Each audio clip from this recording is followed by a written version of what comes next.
Assalamualaikum warahmatullahi wabarakatuh. Waalaikumsalam warahmatullahi wabarakatuh. Kembali lagi di podcast Hima Ekis UNER 2024, di mana pada kali ini kita kedatangan tamu yang luar biasa, yaitu yang pertama ini ada Mbak Fania, yang dimana Mbak Fania ini adalah seorang entrepreneur muda. Terus juga kita kedatangan Mas Abu, yang dimana ini adalah anak berprestasi. Dan ada juga Mas Labib, anak organisasi yang akan menemani kita pada sore kali ini dengan pembahasan terkait bagaimana suasana berkuliah di Ekis UNER ini, bagaimana mereka melewati masa hampir 3 semester ini. Luar biasa sekali pastinya.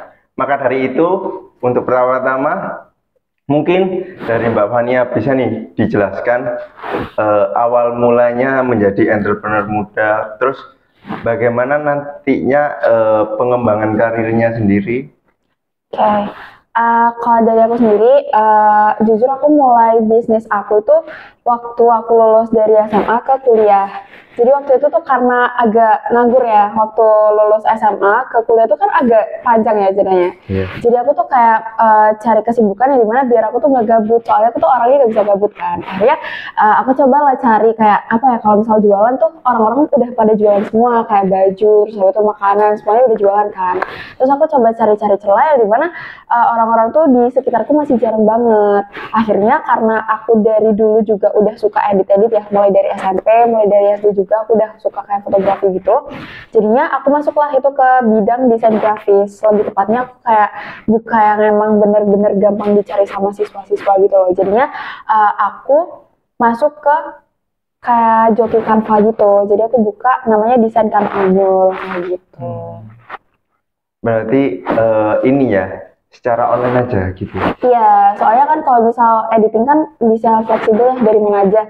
Jadi aku bukanya emang secara dari online gitu, aku bukanya di Instagram. Ini sampai sekarang berarti? Sampai sekarang masih sustain. Keren. Anak muda banyak sekali ininya ya, apa? Gebrakannya, cara berbisnisnya anak muda itu beda dengan orang-orang zaman dahulu, yang dimana kan dulu kan harus bikin perusahaan dulu dan sebagainya, tapi sekarang dengan HP aja kita sudah bisa mendapatkan uang. Bener-bener, aku dari HP terus habis itu kayak aku nabung gitu kan dari pemasukannya desain kampanye itu, akhirnya alhamdulillah bisa kebeli aset-asetnya. Yes, keren. Kalau dari Mas Abu gimana terkait perkuliahannya ini di semester 3, yang dimana kita dengar nih kemarin habis keluar negeri dan sebagainya untuk mengikuti konferensi. Oke, mungkin sebelumnya aku izin bercerita ya. Jadi kalau semisal dalam bidang akademik sendiri kan, kalau untuk title berprestasi sebenarnya dari teman-teman aku banyak ya, kayak Labi, Fania juga semuanya berprestasi. Tapi kebetulan sekarang aku yang diundang, mungkin aku izin bercerita sedikit yang mungkin dari cerita aku nanti bisa dapat motivasi mahasiswa lain. Nah mungkin kalau dari sisi akademi sendiri ya, kita kan tahu ya bahwasannya kita sebagai mahasiswa pasti dituntut buat ngelaksanain kewajiban kita, yaitu belajar. Iya, kita harus belajar gimana cara kita itu dapat meningkatkan IPS ataupun IPK kita nanti di akhir semester. Dan kalau untuk perlombaan ya maupun di bidang kegiatan akademik lainnya, kayak semisal kemarin ke Malaysia melakukan student outbound plus lomba, dan alhamdulillah juga dapat bronze award.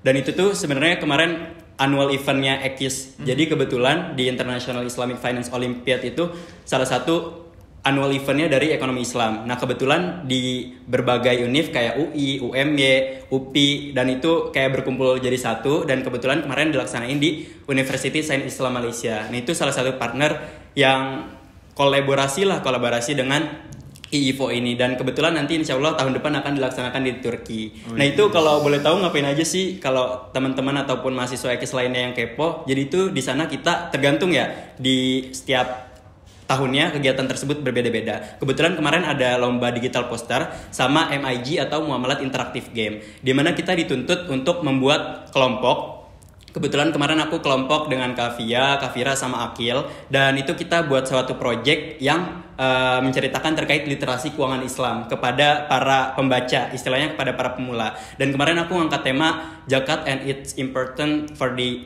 economy. Jadi kayak zakat sama dampaknya buat perekonomian itu gimana sih gitu sih singkatnya. Dan untuk MAG sendiri kebetulan di USIM sendiri atau University Sains Islam Malaysia itu ada satu game yang benar-benar unik kayak ciri khas mereka sendiri gitu. Namanya Muhammad Interactive Game, dimana kita main monopoli nih, tapi monopolinya kayak secara real life, kayak benar-benar main monopoli. Kita dikasih duit bohongan ya pastinya.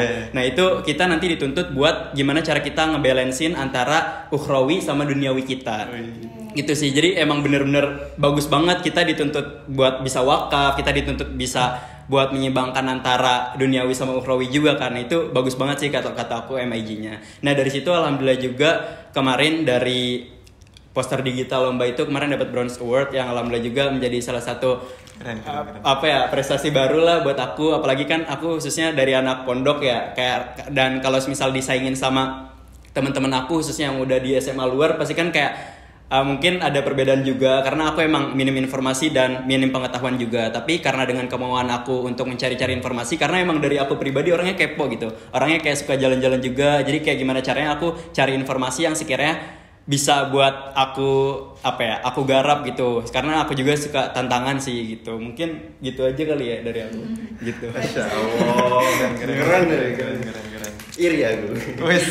Podo mas aku ya podo.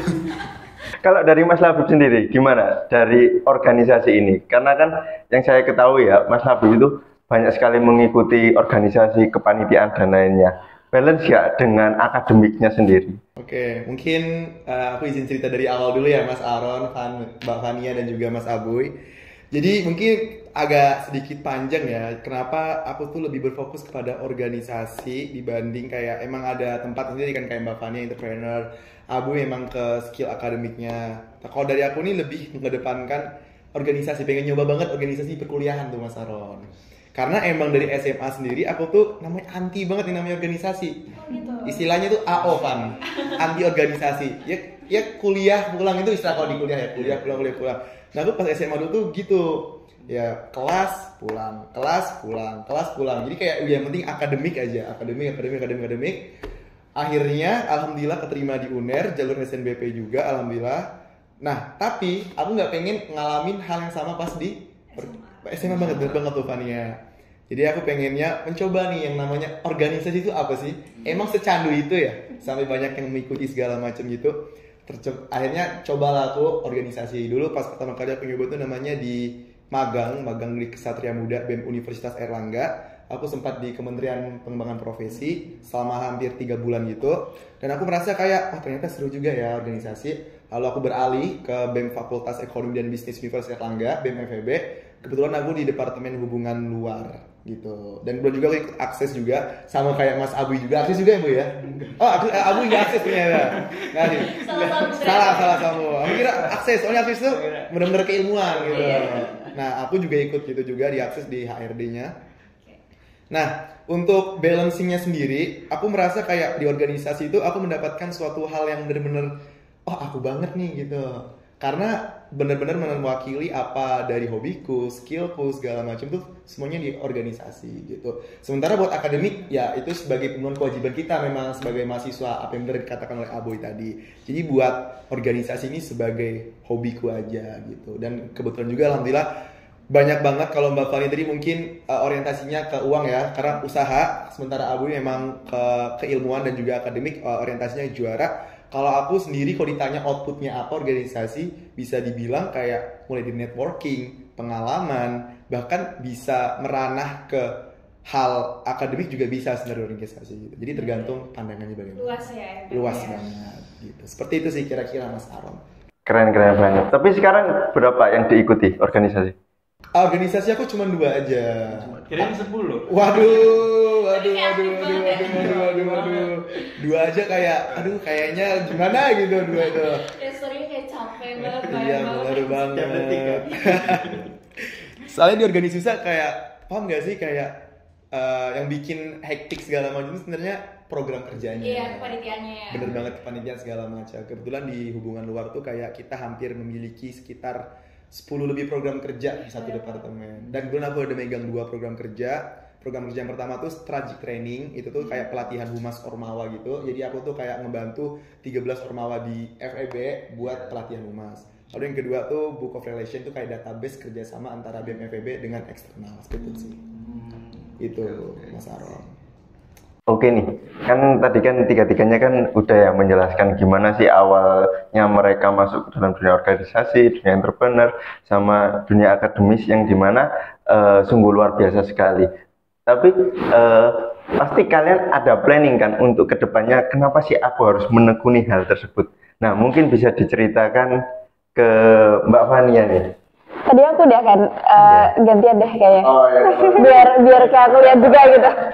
Oke, ya udah, Mas Habib aja. Oke, berarti kayak planningnya kenapa nih, kedepannya ngapain nih gitu kan. Nah, mungkin karena dari udah ketara banget ya, dari kayak aku hampir semua program kerja yang aku ikutin tuh, kayak mulai dari proker angkatan, lalu kepanitiaan di univ, kepanitiaan di fakultas, bahkan sekarang jadi staff benar-benar staff di BEM Fakultas Ekonomi dan Bisnis tuh semuanya tuh rata-rata berlatar belakang namanya humas alias public relation gitu. Yang mana itu tuh berhubungan banget dengan yang namanya orang eksternal. Jadi kayak aku sempat kayak dapat kayak lu kalau lu jadi humas tuh lu kayak mukanya organisasi lah gitu. Bener kan? Nah, dan kebetulan aku kayak merasa nyaman gitu di humas. Dan kebetulan juga buat di humas ini nih kayak nggak tahu kenapa ya kebawa juga buat jadi MC segala macam gitu, paham gak sih guys? Iya, Bapak. Nah gitu. Nah buat plan kedepannya ya mungkin nggak jauh-jauh Mas Aron mengenai perhumasan ini, karena sayang juga kayak udah ngebangun relasi banyak-banyaknya, networking banyak-banyaknya buat humas ini, tahu-tahu dilepas gitu kan, nggak dikeberlanjut, kayak sayang juga.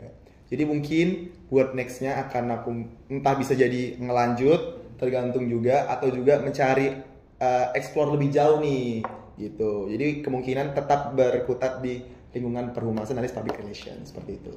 Kalau dari Mas Abu, gimana nih? Kalau dari aku pribadi ya, sebelumnya aku disclaimer dulu ya, karena emang dari aku pribadi tuh orangnya kayak lebih suka jalan-jalan dan kayak semuanya pengen dicoba gitu, tapi di lain itu kayak tanpa meninggalkan kewajiban yang pastinya kan. Nah, kalau dari aku pribadi, dari awal maba nih, kalau untuk ditanya plan selanjutnya, sebenarnya dari awal maba udah aku tentuin. Dimana dari saat interview cutting, nah itu kan dari fresh, pas Osjur Ekis kan kita ada interview cutting ya, ngelaksanin kan kalian. Nah itu dari interview cutting tersebut, aku tuh kayak baru nyadar ketika aku di semester 2. Jadi aku mikir pas semester 1 interview cutting apa sih nih ya, bikin capek doang kan, kayak tiap hari interview cutting. Pas aku semester 2 aku baru nyadar, oh ternyata sebegitu pentingnya interview cutting. Karena kenapa? Karena dari interview cutting tersebut kita pasti dapat insight ya. Apalagi kita sebagai mahasiswa baru kan butuh banget pedoman. Nah itu kita bisa dapat dari interview cutting. Apalagi di interview cutting juga kan pasti dari cutting wajibnya nggak main-main tuh. Nah kita bisa lihat nih CV dari cuttingnya. Nah itu kan ada resume atau summary dari pengalaman apa aja sih dan prestasi apa aja yang udah dapat sama cutting kita. Nah dari situ aku jadiin tinjauan sih, kayak aku jadiin planning buat kedepannya. Oh ternyata cutting ini udah pernah ngalamin gini nih. Nah dari situ dengan keberanian diri aku reach out biasanya cuttingnya untuk menanyakan kegiatan yang udah pernah mereka ikuti. Nah dari situ alhamdulillah aku udah aplikasiin sih di semester aku, khususnya di semester 2 dan 3 kemarin. Nah kalau di semester 2 dan 3 itu jadi gini ya, aku untuk semester 1 dan 2 aku fokusin ke organisasi. Karena kenapa? Karena ini kan awal mula aku keluar dari zona pondok ya, yang mana zona pondok kan emang benar-benar ketutup kan. Nah dari semester 1 dan 2 ini aku gimana caranya membuat lingkungan yang ada yang lingkungan yang enak lah buat aku belajar, karena tempat FEB ini kan buat aku 4 tahun bakal belajar terus di sini kan. Nah gimana caranya aku menciptakan lingkungan yang kondusif buat aku belajar. Nah untuk di semester 3 dan 4, jadi di semester 3 alhamdulillah ini nggak tahu gimana, alhamdulillah aku keterima magang di Humas UNER. Kalau Mas Labib di Humas FEB, aku alhamdulillah di Humas UNER. Kalau teman-teman tahu ada namanya PKIP atau Pusat Komunikasi dan Informasi Publik yang kayak ngedesain IG-nya UNER, yang membuat konten YouTube dan Reels IG-nya UNER. Dan alhamdulillah aku keterima di bidang foto dan video. Dan untuk semester 4 nanti itu aku fokusin ke lomba sih, sama semoga doain ya buat daftar ISMA juga. Amin. Kali teman-teman ada yang mau daftar ISMA juga kan. Nah itu bisa kontak atau reach out cutting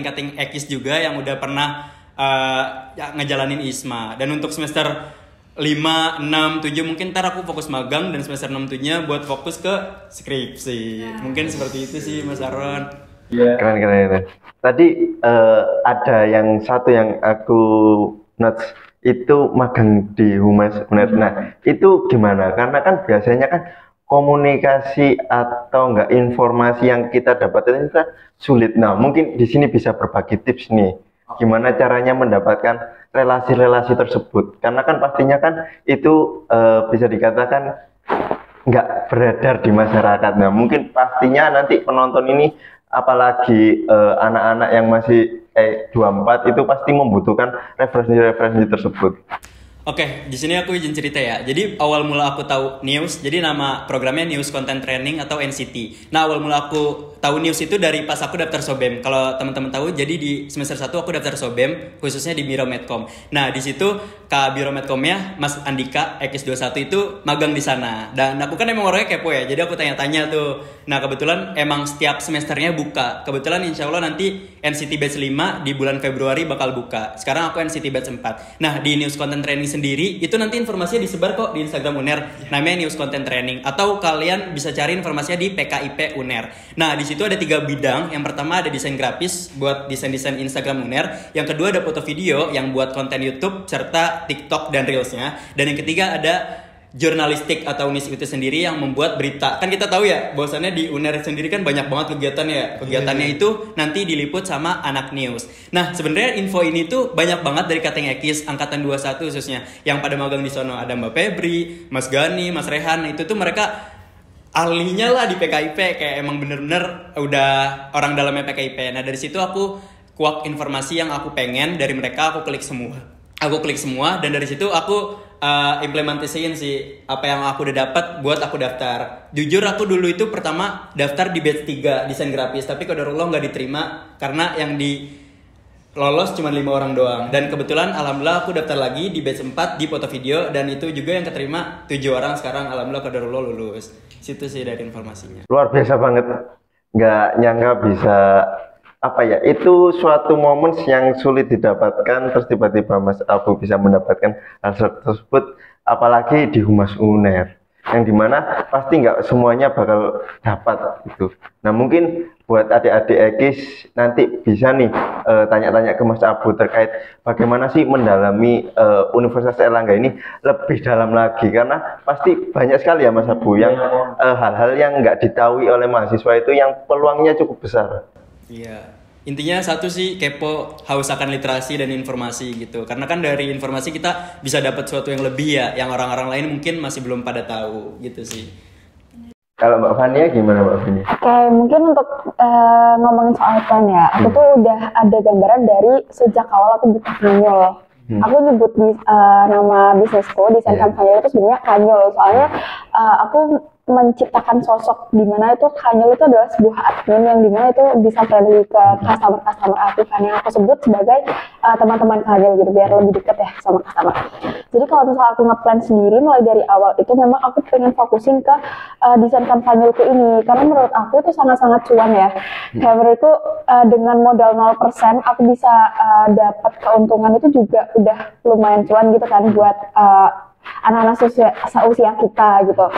Jadi aku ngeplannya ke depannya aku juga mau seriusin di Kanyol ini. Tapi aku bukan cuman mau ke desain aja karena kan sekarang mungkin fokusku ke desain ya, apalagi cuma Canva kan. Aku belum ada sampai ke Photoshop, aku belum ada sampai ke Figma dan segala macamnya. Cuman memang aku fokusin ke Canva yang dimana alhamdulillahnya aku juga bisa otak-atik Canva itu secara baik gitu kan. Ibaratnya aku bisa explore Canva ini sampai dalam-dalamnya. Jadi kayak hasil yang aku hasilin itu, hasil desain yang aku hasilin itu bisa lah kayak 11-12 sama yang orang-orang yang pakai aplikasi pro gitu kan, yang lebih pro gitu. Nah, cuman aku ngeplannya besok-besok itu aku bukan cuman mau ke ranah desain Canva doang. Jadi aku pengen lebih luas ke kayak fotografi dan videografi, dan alhamdulillahnya aku juga udah tergabung di adakita.co. Jadi aku kan juga tergabung di Ormawa Fakultas, namanya tuh Webs. Jadi tuh kayak Ormawa yang emang fokusnya ke bidang bisnis ya. Dan aku kebetulan juga tergabung di divisi advertising, di mana itu ngurus periklanan gitu, kayak sosial media, branding dan segala macamnya gitu. Mulai dari foto, video, desain dan segala macam di bidang kreatif. Nah dari situ aku coba belajar buat dapetin job-job yang emang pengelolaannya bukan cuma di desain. Jadi aku juga ngelola foto, aku ngelola video, konten, terus habis itu copywriting dan segala macam di dunia industri kreatif gitu. Nah makanya kedepannya aku pengen nih kalau misalnya emang aku udah mantap gitu ya, udah bisa benar-benar ngebagi waktuku antara mana bisnis, mana kuliah, mana main dan segala macamnya. Aku nanti pengen kayak bikin suatu agensi yang dimana agensinya tuh bisa bergerak di bidang industri kreatif yang dimana memang bisa nge-handle project-project yang lebih besar lagi kayak gitu. Dan tentunya kayak waktu kuliah ini aku tuh pengen kayak tetap fokus lah untuk menjadi mahasiswa ya, dimana soalnya kan ibaratnya kalau misal soal kerjaan oke lah aku udah nemu gitu kan, fokus kemana sebagai manajemen pemasaran dan segala macamnya. Cuman kayak aku juga harus punya backupan nih di sisi akademiku. Jadi biar kayak kalau misal kan kita nggak ada yang tahu ya kedepannya kita tuh bakal kayak gimana nasibnya. Jadi aku tuh pengen nyiapin di sisi kanan ada, di sisi kiri ada. Jadi kalau misal emang yang di sisi kanan itu aku masih belum rezeki, aku bisa nyoba di sisi kiri kayak gitu. Jadi tetap ada plan A dan plan B-nya kayak gitu kalau misal plan aku. Berarti ini ya masih diupayakan untuk terus dikembangkan. Benar, soalnya kan ibaratnya aku sekarang udah bisa mempertahankan desain kampanyelku ini ya. Tapi kayak aku pengen lebih gede aja gitu. Oke. Kita akhiri part 1 dulu biar penonton makin kepo, kita lanjut ke part 2. Oke? Dari part 1. Dadah, see you.